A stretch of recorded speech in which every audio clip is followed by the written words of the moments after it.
your mission is really or what your definition of success, David, enjoyment of consistent everyday pursuit of your potential.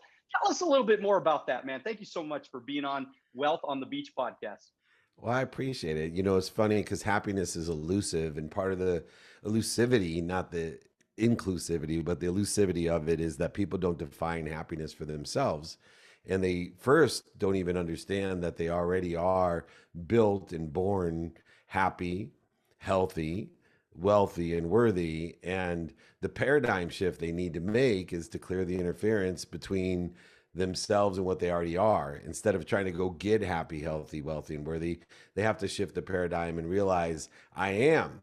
And what am I doing to interfere with it? And so to do that, we need to learn to enjoy, have a positive perspective, the consistent everyday, persistent without quit pursuit of our own potential. See, we give up so much control of what we're connected to and through by worrying about what we don't want, what's missing, what other people want for us. And then we wonder why we get what's missing, more of what's missing, what we don't want, more of what we don't want, and more of what other people want for us. And then we resent them on top of it. And those people are usually the closest people to us. So what I try to do is give really pragmatic tools, daily practices that can help people make a lot of money so that they themselves can help a lot of people and, of course, have a lot of fun. I have found that people who make a lot of money, help a lot of people, and have a lot of fun are extremely happy people.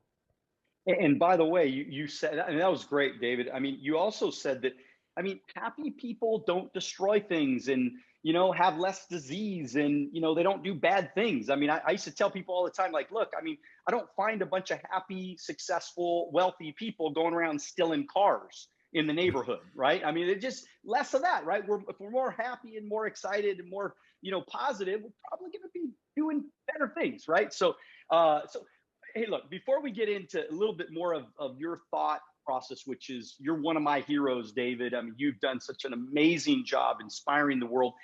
And look, I want to know a little bit about your journey, though, man. I mean, where did you grow up and what did your parents do?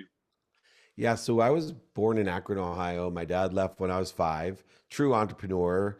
And my mom was a second grade teacher. We had 6 kids. My mom, a single mom with a deadbeat dad in the 70s, not supporting us with child support. Supported us by teaching in the day and then filling up turnstiles at convenience stores with greeting cards just so we could eat. She would pack our dinner in a paper bag, put us into a back of a country squire station wagon, and make the older siblings teach the younger ones, do our homework on the road. But the interesting thing about what this period of my life that I define as not enough, because I thought that I lived in a world of not enough, a why me world instead of a try me world, was that I was super happy.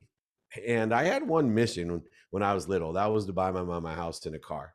That's to me, because I was so happy, only time there was any type of, and you mentioned this world earlier, dis-ease. See, happiness is ease, and we create dis-ease. And that's what you were defining before, that happy people don't attack, they don't judge, they don't, they have ease in their life. And so once I realized, that I myself could change the circumstances through money, I attached my emotions to the other currency, the energy and motion called money that buys what you want. And I wanted to buy my mom a house and a car. And I figured only time I wasn't happy, she was financially stressed. So I was going to reduce that stress and make it into ease. And I was going to be rich.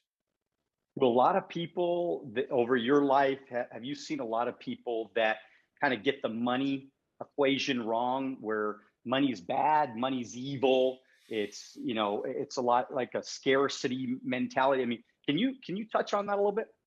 Yeah, money is an energy. So it's what you do with your energy that makes an evaluation or a value to what you do. And so I used to believe money buys love and happiness. But what it really does is it allows you to shop, right? Shopping is a form of seeking. And so it allows us to seek what we want in a pragmatic world, the man-made construct of money, the quantitative value of a currency, an object of energy you put into the flow to get what you want. So once you realize The importance of money is the meaning that you give it. And if you give it good meaning with good reason and buy good things for good reasons and good meaning, then you're going to be more happy with the more money you have because you're buying more good reasons and good meaning to what you want in a pragmatic world. Now, if you shop for the wrong things, for the wrong reasons, to impress people you don't like, to buy more things to be happy, different things to be happy. And if you're still not happy, buy even more things to be happy. If you do that, I promise you won't be happy.